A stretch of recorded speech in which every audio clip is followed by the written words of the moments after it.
if it's rain or shine, you can hear that jazz and music playing all the time. It sounds so peculiar, cause the music is real. How its sweet vibrations seem to fill the air.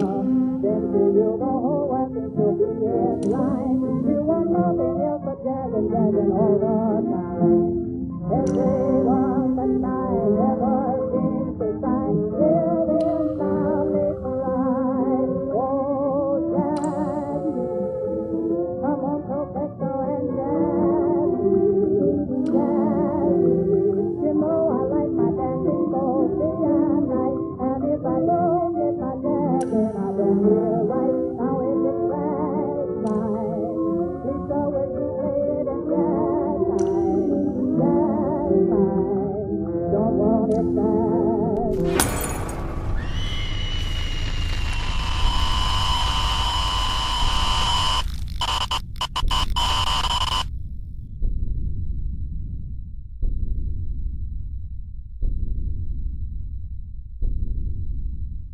Bonjour à tous, je m'appelle Tristan et bienvenue dans cette toute première vidéo qui traitera sur la figure la plus connue d'Internet, le mythe le plus connu d'Internet, Slender Man. Tout commença sur le forum américain Something Awful, lors d'un concours visant à concevoir le photomontage paranormal le plus crédible possible. Le but principal de ce concours était de créer un mythe à partir de rien. Parmi les multiples images soumises lors de ce concours, 2 d'entre elles devinrent virales et parcoururent Internet. Eric Knudsen, plus connu maintenant sous le nom de Victor Surge, membre actif du site, publia 2 photos. Elles étaient toutes 2 légendées. Nous ne voulions pas y aller. Nous ne voulions pas les tuer. Mais son silence persistant et ses bras tendus nous horrifiaient et nous réconfortaient en même temps. 1983, photographe inconnu, présumé mort. Une des 2 photos récupérées suite à l'incendie de la bibliothèque de la ville de Sterling, connue notamment pour avoir été prise le jour où 14 enfants ont disparu et pour ce qui est appelé Slender Man. Les déformations sont citées comme défaut de film par les fonctionnaires. Le feu à la bibliothèque s'est produit une semaine plus tard. Photo réelle confisquée comme preuve. 1986, photographe Mary Thomas, disparue depuis le 13 juin 1986. L'utilisateur LeechCode5 renforça la véracité de ces dernières quelques postes plus bas. Cette première photo m'a été donnée par mon oncle, un policier qui faisait partie de l'enquête visant à retrouver 9 adolescents disparus qui avaient fait du camping dans les montagnes locales il y a 6 ans. Celle-ci a été développée à partir d'une caméra jetable trouvée sur le camping. Aucun des adolescents disparus n'a été retrouvé, et tous leurs biens étaient encore présents au camping. Il était assez ivre secoué quand il m'a donné ça, et m'a fait promettre que je ne montrerai cette photo à personne d'autre. La deuxième photo est celle d'un incendie ayant touché une école primaire en 1978. Aucune cause officielle n'a jamais été trouvée. 7 élèves et un enseignant ont été pris au piège par les flammes et sont morts avant que les pompiers puissent intervenir. Beaucoup d'étudiants et d'enseignants de l'époque ont été pris de troubles anxieux et de crises d'angoisse, même ceux qui n'étaient pas à l'école ce jour-là. Au moins un s'est suicidé depuis, et plusieurs autres ont légalement changé de nom une fois qu'ils ont atteint l'âge adulte et ont disparu. Slender Man était né, mais ce n'était que le début. Slender Man est le nom donné par la communauté pour qualifier ces créatures étranges situées en arrière-plan de ces 2 photos. Cela signifie l'homme mince. Pour commencer, Slender Man est un creepypasta. C'est un terme provenant de l'anglais creepy, signifiant effrayant, et copypasta, signifiant littéralement copier-coller. Étymologiquement, ce terme qualifie les légendes effrayantes communautaires d'Internet, construites par la communauté au fil des années. Chacun y apporte son histoire, ses témoignages, ses preuves. Des figures telles que Jeff the Killer, le thème de l'Orville de Pokémon ou encore la cartouche maudite de Zelda sont des légendes bien connues, mais Slender Man reste cependant le plus grand mythe de l'histoire d'Internet. Logiquement, après la création de Slender Man, sa notoriété explosa. Tout le monde voulait embellir ce mythe. Tout le monde voulait le rendre plus vrai que nature. C'est aussi en 2009 qu'une web-série bien connue fit son apparition sur YouTube. Elle retranscrit, en 85 entrées, l'histoire de la réalisation du métrage Marble Hornet d'un certain Alex Crowley. Alors en pleine réalisation, celui-ci décide du jour au lendemain et pour une raison inconnue d'abandonner le tournage et de brûler tous les rushs. Nous suivons ainsi Jay ayant récupéré tous les rushs à temps avant leur destruction. Et c'est en étudiant ces rushs que nous pouvons voir de nombreuses fois l'apparition d'une créature blanchâtre humanoïde du nom de The Operator, l'opérateur, à savoir Slenderman. C'est d'ailleurs cette version du Slenderman qui renforça toute la profondeur du mythe de la créature en lui donnant une personnalité propre. Slenderman est alors finalement décrit comme une figure humanoïde blanchâtre de plus de 2 mètres, arborant un costume, possédant des bras et des jambes disproportionnés, 6 tentacules dans le dos et une tête sans visage. Il possède la capacité de se téléporter et de téléporter des gens avec lui. Il est principalement décrit comme étant un kidnappeur d'enfants et possède plusieurs servants appelés proxies. Les proxies sont des êtres humains sous le contrôle mental de Slenderman. Ils sont dépourvus d'émotions et ont perdu tout sens de la réalité. Ils sont souvent hostiles et attaquent les gens dès qu'ils les voient. C'est Marble Hornet qui a introduit à l'écran les proxies par le biais de Tim Bright, ami d'Alex, devenu proxy pour le compte de Slenderman. La légende de Slenderman ne s'arrête pas là, elle est bien plus profonde. Si vous voulez en savoir plus, sachez que le Slenderman Wiki est en description de cette vidéo et que je vous invite fortement à aller voir si vous voulez en savoir plus sur cette figure et comprendre à quel point son univers étendu est imposant et est important.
En plus de son hypothétique fin du monde, cette année célébra l'arrivée d'un jeu indépendant qui allait révolutionner le genre du survival horror, Slender: The Eight Pages, réalisé par Parsec Productions. Ce jeu est le second, reprenant le mythe de Slenderman, mais est le plus connu, tout simplement parce qu'il est gratuit. Dans ce jeu, le joueur incarne un personnage féminin anonyme dans une forêt lugubre en pleine nuit. Ici, l'objectif est très simple. Il faut trouver 8 pages disséminées à divers endroits de la forêt sans se faire attraper par Slenderman, qui vous pourchassera et tentera de vous capturer dès la première page ramassée. Celui-ci ayant bien sûr la capacité de se téléporter à sa guise et donc de vous surprendre aisément. Ce jeu fut un succès phénoménal à l'époque et c'est par le biais de YouTube qu'il fut démocratisé. Ça ne m'étonnerait d'ailleurs pas du tout que vous ayez déjà regardé des vidéos commentées sur le jeu tellement il a fait le tour de YouTube. Suite au succès phénoménal du jeu Slender The Eight Pages, de nombreux autres jeux indépendants virent le jour, à savoir Haunt, Slender Woods ou même encore Slender Rising.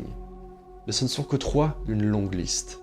C'est en 2013 que Parsec Productions revint avec un gros jeu, Slender The Arrival, la suite de The Eight Pages. Ce jeu avait pour objectif de développer l'histoire de Slenderman ainsi que tout l'univers l'entourant. Je ne vais pas vous spoiler le jeu, et si vous ne l'avez pas fait, faites-le. Maintenant il coûte à peine 2 €, l'histoire est cool, avec des potes on s'éclate, et il n'a pas tant vieilli que ça. Dans cette suite, on y incarne cette fois-ci Lauren, jeune femme en route pour rejoindre son amie d'enfance Kate, qui vient de perdre sa mère. Elle fera face à Slenderman et ses proxies. Mais je ne vous en dis pas plus. She appears to be stabbed. She appears to be what? Stabbed. Stabbed? Correct. Is there any bleeding going on? Her clothing has got blood on it. Okay, and you found her and she was just laying there? Yeah. Si le mythe de Slender et du Slenderman ont pu trop fait parler de ces dernières années, c'est à cause d'un drame, principalement. Le 31 mai 2014 à Waukesha dans le Wisconsin aux États-Unis, 2 filles de 12 ans, Anissa Weyer et Morgan Jazer, ont poignardé leur ami Peyton Lunter 19 fois.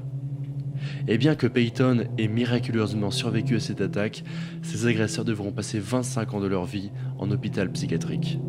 Elles dirent toutes les deux à la police qu'elles avaient tenté de tuer leur ami pour satisfaire Slenderman, que celui-ci vivait dans un manoir dans les bois près de chez eux, un manoir bien sûr imaginaire. We should be proxies for Slender. Ayant été aussi la potentielle source d'inspiration d'Anissa et Morgan, le site internet creepypasta.com, répertoriant toutes les légendes du net les plus connues, fut principalement pointé du doigt. L'administrateur du site avait donc répondu à ces accusations par un message visible en page d'accueil indiquant que Slenderman était une création de la communauté et qu'aucun internaute n'était responsable de cette tragédie, indiquant aussi que les parents de jeunes enfants se devaient d'être plus responsables et se devaient donc de restreindre ce genre de contenu aux plus jeunes.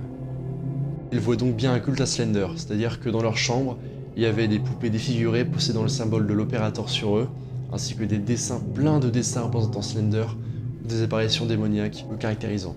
Suite à ce drame, HBO avait érigé un documentaire du nom de Beware de Slenderman.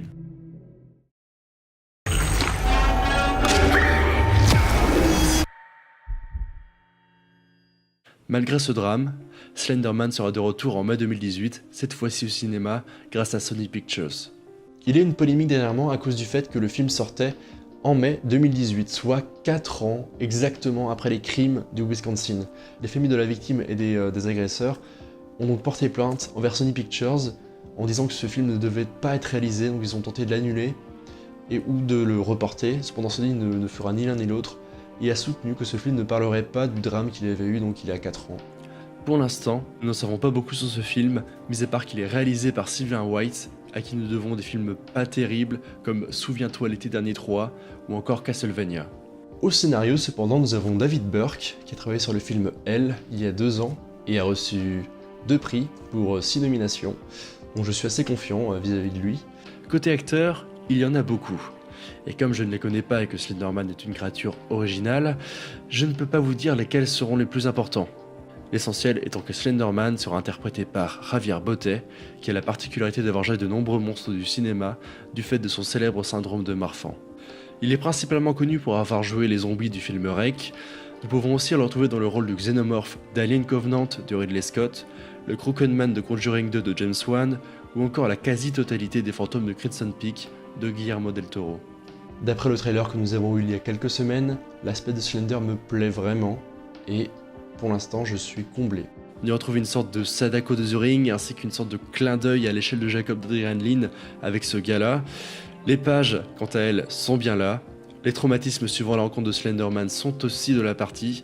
Cependant, j'espère que ce film ne sera pas un teen movie, que ce sera pas un film d'horreur lambda, oubliable, avec quelques jumpscares, histoire de qui sortent de nulle part, beaucoup d'hémoglobine, je n'ai pas envie de ça. Au contraire, j'aimerais beaucoup qu'il se rapproche d'It Follows, un film d'horreur psychologique où la tension est constante. Je ne vous spoil pas si vous l'avez pas vu, foncez le voir. Et surtout, très important, ne vous renseignez pas sur le scénario avant le visionnage. Je le trouvais vraiment très intéressant et j'espère beaucoup pour Slender, et j'espère qu'ils arriveront à retranscrire une sorte d'ambiance similaire pour ce film, étant donné qu'elle collerait bien avec le personnage de Slenderman. Voilà donc, hâte de voir ce film, j'espère qu'il me plaira, j'ai vraiment beaucoup d'attentes. Je vous ferai une vidéo à chaud une fois qu'il sortira, et je vous présenterai donc tout ça. Si cette vidéo vous a plu, et si vous voulez en savoir plus sur l'univers des creepypasta et de l'internet d'horreur, je vous redirige vers mes descriptions, il y a donc les liens de mes sources, ainsi que des sites tels que creepypasta.com, le Slender Wiki ou Something Awful, pour ne citer que. Et en tout cas, merci à tous d'avoir regardé. Si vous voulez donc d'autres vidéos de ce type, laissez-moi des commentaires. Dites-moi ce que vous en avez pensé, ça m'intéresse vraiment beaucoup. Merci pour votre soutien pendant ces derniers mois, ceux qui me soutenaient donc sur Twitter et sur YouTube. En tout cas, je vous dis à la prochaine. C'était Tristan, je vous souhaite donc une bonne soirée. Allez, salut!